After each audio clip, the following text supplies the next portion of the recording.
압도적 뉴스 콘텐츠 3프로 뉴스룸입니다. 안녕하세요. 저는 이주호 기자입니다. 안녕하세요. 권순우 기자입니다. 네, 금요일이라 기분이 좋습니다. 예, 일단 기분은 좋고 뉴스는 좀 안 좋고. 그리고 시장도 약간 좀 그랬고. 예, 약간 좀 약세를 좀 보였습니다. 그랬습니다. 와, 진짜 그 미국 시장은 거의 한 2주 동안 한 이틀인가 빠졌다 그러더라고요. 맞아요. 네. 근데 코스피는 거의 2주 동안 이틀 올랐다고. 네. 왜 그런 데를 못 따라가는지 아쉬움이 그러니까요. 좀 있습니다. 자, 오늘도 저희가 첫 번째 뉴스는 아무래도 이스라엘과 하마스 전쟁 사태가 계속 급변을 하고 있다 보니까 그 관련 뉴스를 좀 전해드리도록 하겠습니다. 그러니까 제일 좀 관심이 가는 포인트는 이제 이스라엘 지상군이 네. 언제 가자지구에 들어가냐는 건데 지금 그 가자지구 주민들이 이제 떠나라고 통보를 했다는 거죠? 네. 그렇죠. 자, 그래서 지금 보시면은 24시간 내에 떠나라라고 이스라엘 군이 가자 지구에 있는 주민들한테 말을 했습니다. 근데 그 말씀하셨던 것처럼 이스라엘 지상군이 투입되느냐 마느냐 그 시점 자체가 전세의 커다란 변곡점으로 인식하시는 분들이 꽤 있습니다. 네. 그러니까 지상군이 투입되면 정말 많은 군인들이 직접 찾아 들어가서 총으로도 쏘고 하면서 얼마나 많은 사상자가 나겠습니까? 그런 것 때문에 굉장히 큰 변곡점이 될 것으로 보고 있는데요. 그러다 보니까 가자지구 대피령이 내려진 것이 지상군 투입이 임박했다는 신호 아니냐는 분석이 좀 나오고 있습니다. 이스라엘군이 오늘 성명을 낸 걸 보면요. 가자시티 내의 모든 민간인에게 스스로 안전과 보호를 위해서 집에서 남쪽으로 대피할 것을 촉구한다면서 하마스 테러범들은 무고한 민간인이 거주하는 가자시티의 건물과 주택 아래 터널에 숨어 있다고 얘기를 했습니다. 그만큼 그런 얘기죠. 어디에 숨어 있는지 모르니까 우리가 찾아서 색출할 건데 거기에 피해 입지 않게 빨리 도망쳐야 된다라는 게 이제 이스라엘군의 얘기라고 보시면 될 것 같고요. 자, 그래서 실제로 그 지상전이 임박했을 수 있다는 점을 시사한다고 외신들도 좀 전하고 있습니다. 현재까지 집계되는 사망자 추정치는 팔레스타인 가자지구에서 한 1,530명 정도, 그리고 이와 별개로 이스라엘 영토에 침입했다가 사살된 하마스 무장대원도 약 1,500명 정도로 책정이 되고 있는데요. 이런 가운데 전쟁은 세계 경제에도 부정적일 수밖에 없겠죠. 이와 관련해서 응고지 오콘조이 웨알라 세계무역기구 사무총장이 이스라엘과 팔레스타인 무장정파 하마스 간의 분쟁이 중동 전역으로 확대되면 이미 취약해진 세계 무역에 정말 큰 영향을 미칠 것이다, 이렇게 경고를 했습니다.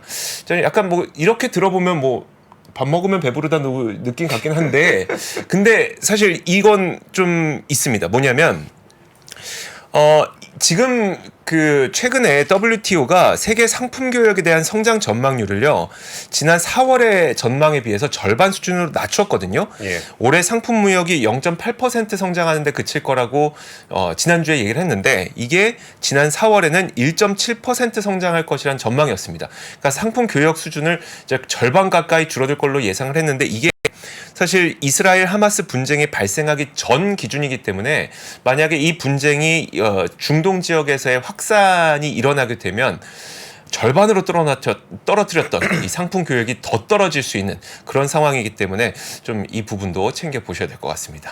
예, 그리고 지금 그 코카펩시님이 네. 대피하면 배신자로 간주하고 이제 하마스가 죽이는 거 아니냐라는 지금 채팅창에 올려주셨는데, 지금 이스라엘군은 지상군이 들어가기 앞서서 가자지구 주민들로부터 대피하라라고 이제 지시를 한 거고, 네. 근데 사실 이거는 실제로 대피를 하라라는 시그널이기도 하지만 그 지상군 투입에 대한 명분을 얻으려고 하는 거기도 합니다. 네. 그러니까 이제 여기 안 나가면 니네는 하마스로 간주한다. 이런 건데, 네. 지금 하마스 쪽에서는 오히려 시민 사이에 혼란을 조성하고 내부 전선의 안정성을 떨어뜨리는 목적으로 가짜 선전을 유도하고 있다.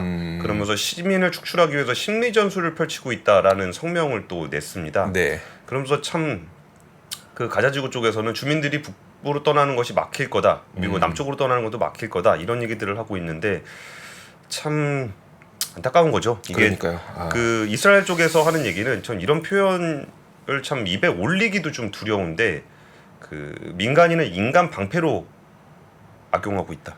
하마스가요? 예, 그런 얘기들을 하고 있고, 참 이해는 하지만 야박하다고 느껴지는 게, 그 이집트 쪽에 이집트. 팔레스타인으로 연결돼 있잖아요. 네네. 그래서 거기서 그 통행로를 좀 열어달라라는 요청이 좀 있었습니다. 네. 이제 이집트의 이제 압델 파타 LCC 이집트 대통령은 국경을 열어달라는 이제 미국의 의견에 대해 자신들의 땅에 남아야 한다. 지금 그 가자 지구의 구조를 보면 그 이스라엘 끝쪽에 있는데 이집트와 연결된 부분에 지금 가자 지구가 있고 그렇죠. 나머지 이 바다를 제외한 나머지 부분 다 철책이 세워져 있기 때문에 예. 가자 지구에 있는 그 팔레스타인인들이 어디론가 나가려면 이집트 거기밖에 길이 없는 거죠. 거기밖에 길이 없죠. 네. 그러면서 팔레스타인 문제가 다른 이들의 희생으로 연결돼서는 안 된다라는 게 이집트의 반응입니다. 참 좀 야박하다는 생각이 드네요. 예, 제가 준비한 두 번째 뉴스는 그 예전에 SM 인수전이 있었을 때 네. 갑자기 어느 계좌에서 주식 매수세가 확 밀려 들어온 적이 있었습니다. 네. 그래가지고 그때 이제 공개 매수를 하고 있는 상황이었기 때문에 그때 상황을 조금 설명을 드리면은 이제 그 카카오가 인수를 하려 그러니까 하이브가 12만 원의 공개 매수를 선언을 했습니다. 네. 공개 매수라는 거는 그 주식을 가지고 계신 분에게 내가 주식을 12만 원에 사줄게요 라는 얘기잖아요. 네. 그러면 보통은 이제 12만 원 언저리로 이제 붙게 됩니다. 그렇겠죠. 12만 원에 팔 수 있으니까. 네. 그런데 여기서 공개 매수 가격을 넘어가게 되면 네. 그러면은 내가 13만 원 주고 샀는데 12만 원에 사준다고? 네네. 그러면은 안 팔죠. 잖아요. 네. 그런 공개 매수를 좀 하게 실패를 하게 됩니다. 당시에 근데 갑자기 특정 계좌에서 대량 매수가 들어오다 보니까 이거 카카오가 산 거 아니야? 라는 얘기가 좀 있었어요. 네네. 근데 그때 저희 3프로 TV에서도 그 이수만 총괄 TV PD가 그 SM으로부터 사익 편취를 한 부분에 대해서는 좀 네. 문제가 있다라고 지적을 하면서도 그 상황에서 카카오가 주식을 사는 거는 말이 되냐? 더 이상하죠. 그러니까 이거는 누가 봐도 그 주가를 상승시키려는 목적이라고밖에 볼 수가 없잖아요. 네. 그러면 이게 분명히 시세 조정에 해당이 될 텐데 어떻게 그렇게 무모한 짓을 할까? 그러니까 그 추정은 이거죠. 시세를 올려서 12만 원을 뚫고 넘어가면 못 사게 되니까. 그 공개 매수에 실패하게 되니까 카카오가 이제 인수를 할 수 있게 되는 상황이 되는 거죠. 네. 그때 이제 하이브가 공개 매수를 방해할 의도로 특정 세력이 시세 조정을 한 것으로 보인다고 금감원에 조사를 요청을 했었습니다. 그래서 금융감독원 특사경이 이거를 검찰과 함께 조사를 했었는데 그 SM 주식에 대한 시세 조정 사건 건으로 카카오와 카카오 엔터 경영진에 대해서 구속영장을 신청을 했습니다. 구속영장 신청을 했다라는 거는 어느 정도 혐의점은 정리가 됐다라는 얘기라고 봐야 되겠죠. 네. 피의자는 카카오에 투자 총괄을 하고 있는 배재현 대표와 투자전략실장, 카카오엔터 투자전략부문장 3명입니다. 그 수사 결과, 수사 내용을 보면은 공개 매수를 방해할 목적으로 네. 무려 2,400억 원을 투자해서 SM 주식을 하이브 공개 매수 가격 이상으로 시세 조종한 혐의가 적용됐다라고 얘기하고 있고요. 또 주식 대량 보유 보고 의무, 이른바 5%율이라고 하잖아요. 네. 그게 이제 지키지 않았다라고 판단을 했는데 그 기간에 샀던 주식 그 물량이 4.91%라는 거예요. 교묘하게. 근데 저는 이게 의미가 없는 일을 한 것 같아요. 네. 그러니까 4.91% 했으니까 나는 공시 안 해도 되겠지. 근데 이게 공동 보유자가 합쳐서 5% 이상을 보유했거나 네. 독립적으로 보유를 하더라도 의결권을 같이 행사하는 주식은 공시를 해야 돼요. 네. 이게 주식을 산다는 거는 다 전산의 기록이 다 남아 있는 건데. 그럼요. 무슨 생각을 가지고 그런 짓을 했는지가 좀 잘 이해가 안 갈 정도입니다. 근데 검찰과 특사경은 이제 김범수 창업자의 사무실을 압수수색했었고 홍은태 카카오 대표, 김성수 SM 대표 등도 소환 조사를 했었는데 이번에 구속영장은 청구를 하지 않았습니다. 그래서 이거 참 이해가 안 가는 사건이었는데 네. 실제로 그런 일의 실체가 점점 드러나고 있는 것 같습니다. 그때 이해가 안 갔었던 거는 설마 그랬을까? 그러니까 거의 경찰서 안에서 도둑질하는 것 같은 느낌인 거죠. 네. 누가 봐도 걸릴 건데. 저 궁금한 게 있는데요. 예. 그 만약에 이게 실제로 그랬다는 것이 확정이 되면, 그러니까 판정이 나면 예. 그 이제 인수했던 것도 어떻게 변화가 생깁니까? 그러니까 이거는 형사적인 네네. 문제거든요. 네. 그러니까 이제 민사적인 문제를 이제 하이브가 어떻게 다룰 것인지에 대한 부분이 있는데 그 제가 답을 못 받았어요. 카카오 쪽에 하이브 쪽에 혹시 이게 시세 조정의 유죄가 남으면은 뭐 추가로 뭐 할 계획이 있는지 물어봤는데 답을 못 받아서 나중에 혹시 그 답이 왔는데 유의미하다 그러면 다시 한번 보도를 드리도록 하겠습니다. 네, 알겠습니다. 자, 그리고 다음 소식 보도록 하겠습니다. 자, 이번 헤드라인 한번 열어주시죠. 자, 중국의 9월 수출 지표가 발표가 됐는데요. 수출입이 한 자릿수로 감소를 했습니다. 그러니까 지금까지 두 자릿수의 감소세를 보였던 것에 비해서는 호전이 됐지만 여전히 물가는 0%였다는 점에서 아직 그렇게 완연하게 회복세를 보이고 있는 것 같지는 않다는 건데요. 예. 자, 몇 가지 수치를 한번 말씀을 드리도록 하겠습니다. 수출액부터 한번 볼게요. 지난 9월 수출액이 전년 동기 대비 6.2% 줄어들었습니다. 근데 지난 6월에 보면요. 이 수출은 12.4% 줄어들었습니다. 었고요. 그리고 그 다음 달인 7월에는 14.5% 줄어들었으니까 상당히 그 줄어드는 폭, 그러니까 감소폭은 좀 둔화된 건 맞죠? 감소세가 둔화됐자 정도. 그렇죠. 감소세가 둔화됐다. 이 정도로 보시면 될 것 같은데 이게 저는 좀 흥미로웠던 점이 국가별 수출 증가율이었습니다. 아, 중국이 수출하는 나라. 네. 예, 예. 중국이 수출하는 나라별로 그 실적이 어떻게 변했을까? 예, 예. 딱 보니까 정말 공급망과 정치적으로 분절되고 있는 현상이 아주 극명하게 나타나고 있어서. 아, 그래요? 네. 예. 자, 미국, 캐나다, 독일 이런 수출이 두 자릿수 감소를 했고 또 중국과 갈등이 고조되고 있는 대만 수출도 20.5% 줄어들었고 남중국해 영유권 갈등 빚고 있는 필리핀 수출도 14.9% 줄어들었고. 자, 그런데 러시아로의 수출은 56.9% 증가했다고 합니다. 그러니까 러시아가 현대차가 그러니까 기아가 2등이고 네. 그 현대차가 3등이에요. 점유율이. 아, 네, 네. 근데 거기서 점유율 다 뺏기고 그 중국차들 다 들어가 있다니까요.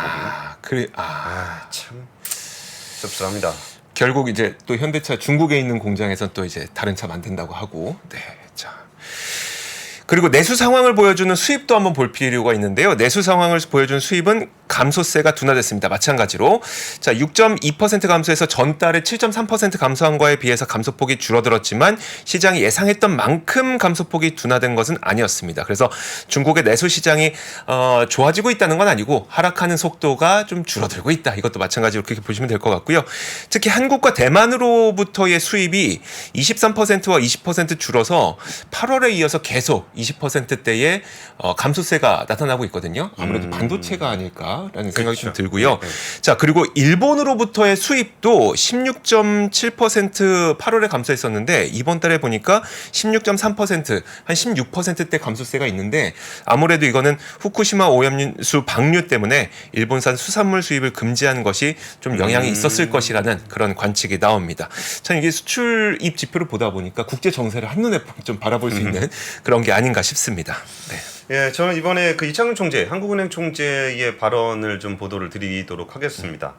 미국의 금리 인상 거의 끝나간다. 아우, 정말 반가운 이야기입니다. 네. 이창용 총재가 지금 그 모로코에 국제금융협회 연례 회의 대담에 갔어요. 거기서 네. 이제 기자간담회를 했는데 미국의 금리 인상이 거의 끝나가는 것 같고 주요국 통화 정책이 지난해보다 덜 동조화할 것 같다. 네. 미국의 통화 정책을 예상대로 유지한다면 환율에 대한 우려가 좀 적어질 것이다라고 이야기를 했어요. 이게 어떤 맥락이냐면은 미국이 계속적으로 금리를 올리고 있는 상황에서 한국은행은 금리 안 올린 지가 꽤 됐거든요. 네. 그러면 이제 금리 격차가 많이 벌어져 있잖아요. 우리나라 3.5고 뭐 미국은 5%가 넘으니까 그러다 보니까 이제 우리나라에다가 돈 맡기느니 미국에다 맡기는 게 좀 더 이익이 된다 그래가지고 돈이 좀 많이 빠져나가고 있는 상황이에요. 그러다 보니까 그 우리나라 금리가 이제 환율이 네. 되게 올라가 있는 상황이고 여기서 추가적인 유출이 더 나온다면은 우리나라의 경제 상황과 상관없이 환율을 방어하기 위해서라도 금리를 올려야 되는 상황이 될 수가 있어요. 네. 그러면은 우리나라 경제는 이거를 버티기가 어려운 수준인데 여기서 금리를 더 올리게 되면은 경제가 더 둔화가 될 수 있잖아요. 그렇죠. 네. 근데 그런 부분에서 덜 동조화된다라는 거는 이제 굳이 따라갈 필요는 없을 것 같다라는 네. 이야기입니다. 다만 이제 인플레이션 관련해서는 국제 유가가 이제 위험 요인이 되고 있고 공급 문제로 유가가 상승한 것이라면은 괜찮을 수 있겠지만, 네. 그러니까 뭐 감산이라든지 그쵸. 뭐 이런 것 때문에 그런 거라면 괜찮을 수 있겠지만 그렇게 결론 내기는 좀 어렵고 그리고 이스라엘과 하마스 전쟁으로 좀 불확실성이 커진 점은 좀 지켜봐야 될 거다라는 얘기를 좀 했습니다. 여기에 더해서 중립금리 관련한 얘기를 했었거든요. 이게 중립금리가 요새 그 매크로 시장에서 굉장히 화두가 되고 핫한 있는 화두죠. 네. 예. 근데 내용은 조금 어려운데 좀 쉽게 설명을 드리면은 특별히 인플레이션이나 디플레이션 압력 없이 잠재 성장률 정도로 갈 수 있는 이론적 금리를 이야기합니다. 네. 근데 그 그러니까 중립 금리가 이제 올라가게 되면은 좀 금리가 좀 더 높은 수준에 있어도 괜찮은 거고 중립 금리가 내려가게 되면은 이제 시장 금리를 기준 금리를 좀 낮춰도 되는 거잖아요. 네. 근데 여기서 어떤 얘기를 했냐면은 그 잠재 성장률이 하락을 해서 중립 금리가 좀 내려가면 네. 기준 금리를 좀 낮출 수 있다. 네. 그러니까 우리나라의 성장률, 잠재 성장률이 좀 낮아지면은 네. 굳이 그렇게까지 부양을 할 수 있는 여지가 줄어들게 되는 거고 그런 금리를 좀 더 내려가도 네. 인플레이션을 일으키지 않는다는 거예요. 그러니까 성장률이 떨어졌으니까. 네. 근데 이 얘기도 이제 금리를 조금 밑으로 볼 수 있는 그런 기대를 하게 되는 문제가 좀 있었고요. 근데 사실 그 우리나라는 금리도 금리지만 성장률 문제가 되게 좀 있어요. 근데 성장률 문제가 그 우리 인구 구조 때문에 그런 겁니다. 고령화. 예. 네. 고령화 그리고 저출산, 저출산. 이게 굉장히 심해서 한국이 그러니까 이창훈 총재 얘기가 굉장히 좀 유미심장해요. 한국이 3-4% 성장을 보기는 어렵겠지만 미국도 2% 성장하는데 네. 우리가 꼭 일본처럼 0% 성장을 할 수밖에 없다라는 거는 네. 너무 소극적인 견해인 것 같다. 이창용 총재가 한 얘기죠. 예, 네. 예.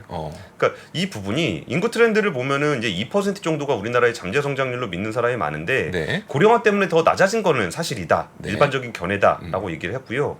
여기서 하는 얘기가 노동시장이라든가 가격 경쟁 촉진 그리고 여성 및 해외 노동자를 어떻게 활용할지 개혁을 한다면 장기적인 목표를 2% 이상으로 가고 싶다는 얘기를 했어요.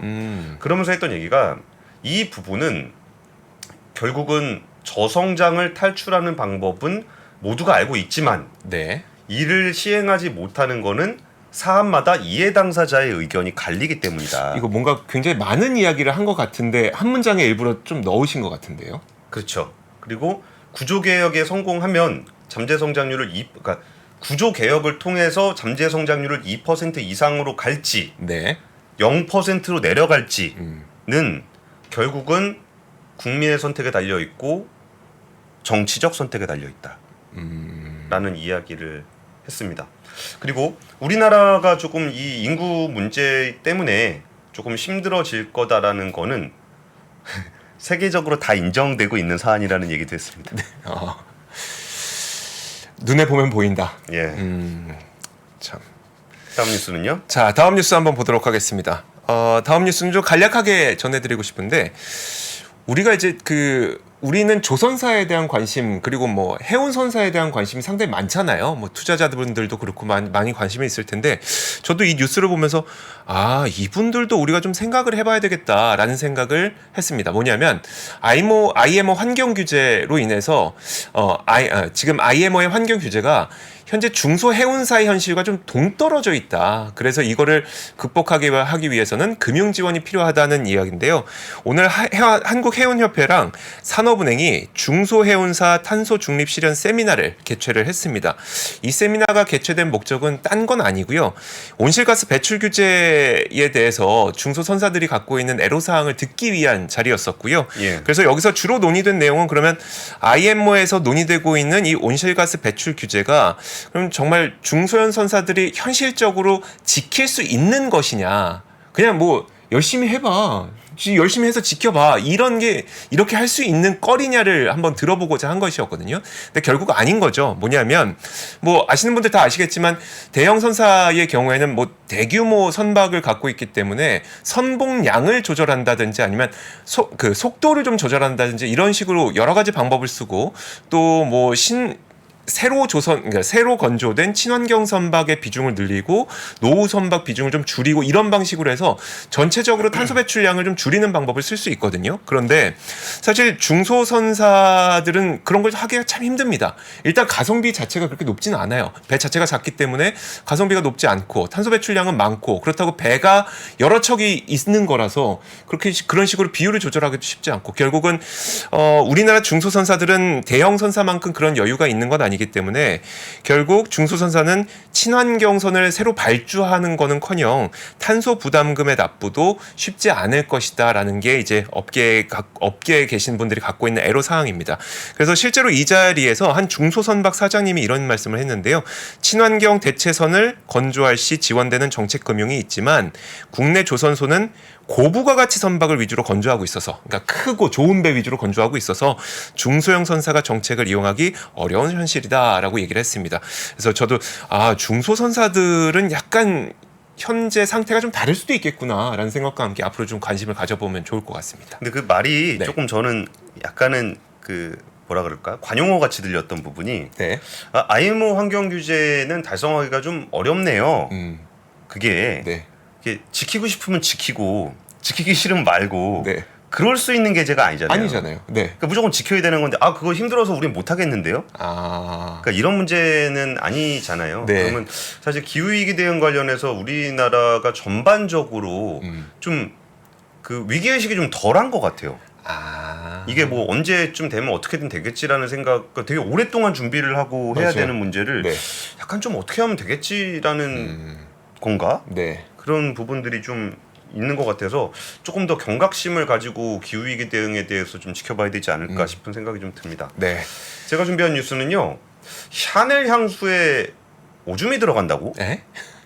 이게 짝퉁 판치는 온라인 쇼핑몰 관련한 얘기인데요. 네. 일단 지난 5년간 네이버 플랫폼 내에서 위조 상품을 유통하다 적발된 건수가 무려 30만 건에 달한답니다. 이번에 그 정의대영 더불어민주당 의원이 5년간 온라인 플랫폼 위조 상품 적발 현황에 대해서 발표를 했는데 네.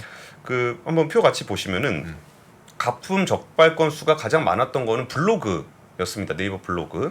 그리고 이제 카페, 밴드, 스마트 스토어. 여기가 다 오픈마켓 성격이 좀 있잖아요. 네. 그리고 네이버 다음으로 가품이 많이 적발된 곳은 인스타그램이었습니다. 그러면서 여기서 좀 나온 거 중에 좀 충격적이었던 거는 네. 그 네이버 스마트 스토어에서 판매한 블루디 샤넬에서 메탄올이 검출이 됐다는 거예요. 네. 근데 에탄올은 알코올이죠. 알코올 우리 방금 술이잖아요. 네. 근데 메탄올은 이거 눈에 들어가면 눈 멀어요.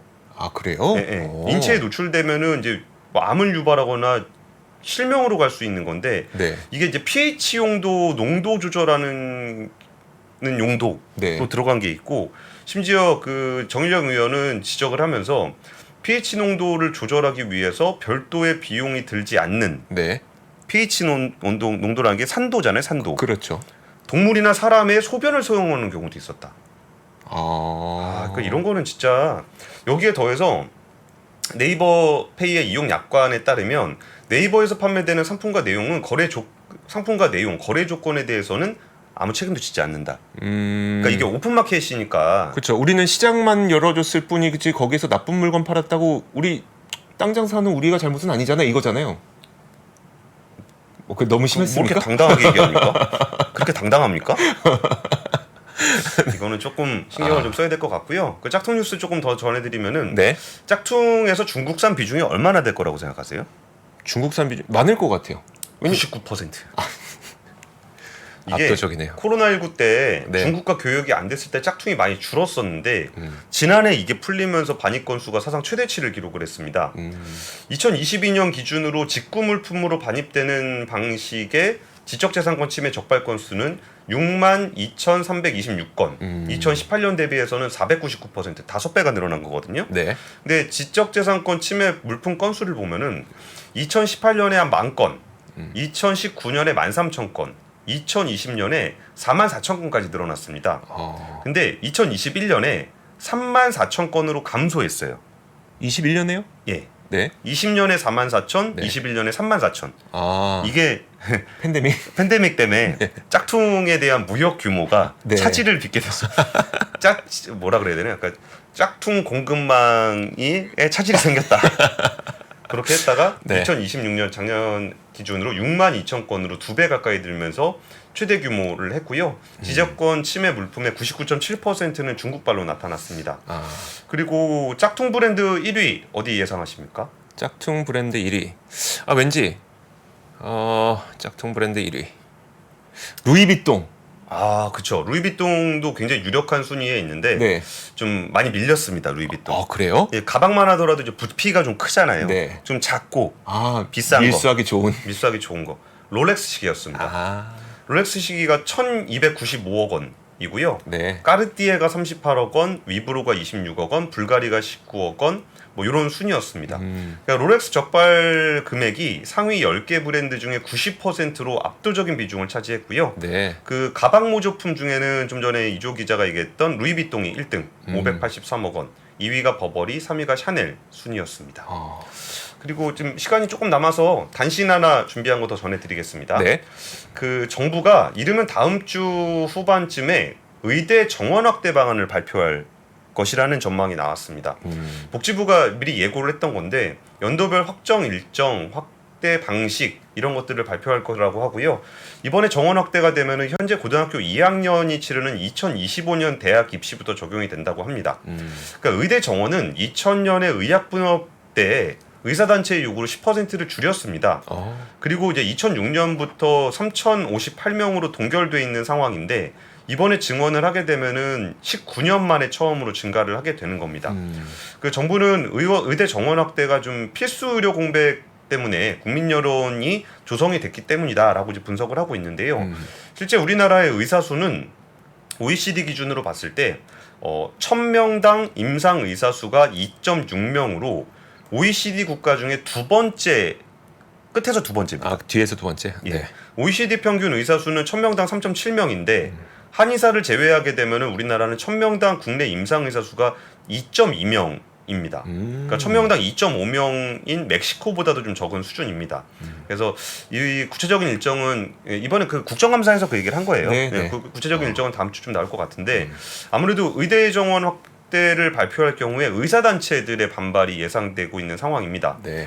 그 앞서 문재인 정부에서도 2020년 매년 100명씩 4년간 의대 정원 10년간 네. 400명씩 10년간 의대 정원을 4,000명 늘리겠다는 계획을 발표를 했었지만 의사들의 파업으로 추진이 중단된 바 있습니다. 그래서 이 부분들은 좀 이 이슈 자체가 굉장히 복잡한 이슈긴 한데 좀 그 의사가 많이 부족한 상황이라는 인식은 네. 많이들 하고 있는 것 같아요. 그렇죠. 그래서 네. 이 부분들에 대한 타협점을 잘 찾고 의대 정원 늘려서 좀 의사 숫자 OECD 꼴 끝에서 두 번째 좀 너무하잖아요.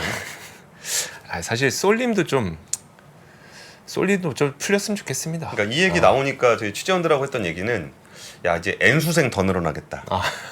그러네요. 정원 늘어나면은 문이 조금 더 넓어지는 거니까 그럼요. 네. 의대를 다시 지원하는 학생들도 많이 늘어날 거다라는 얘기들을 하면서 조금은 씁쓸한 마음이 들었습니다. 네. 자, 저희가 이제 주말 보내고 다음 주 월요일에 찾아오도록 할 테니까요. 여러분들께서도 주말 잘 보내시고요. 월요일에 뵙겠습니다. 오늘도 함께 해주셔서 고맙습니다. 감사합니다. 장 시작 전부터 종료까지 쏟아지는 수많은 뉴스와 정보들. 이 중에서 어떤 것이 투자에 정말 도움이 되는 정보일까요? 3프로의 증시 셔터맨 박근영 마스터가 직접 정보를 선별하고 투자의 힌트를 드립니다. 시간도 아끼고 투자 아이디어도 얻는 시간, 박근영 부장의 마켓 힌트와 함께 하세요. 자세한 사항은 3프로TV 앱과 홈페이지를 확인하세요.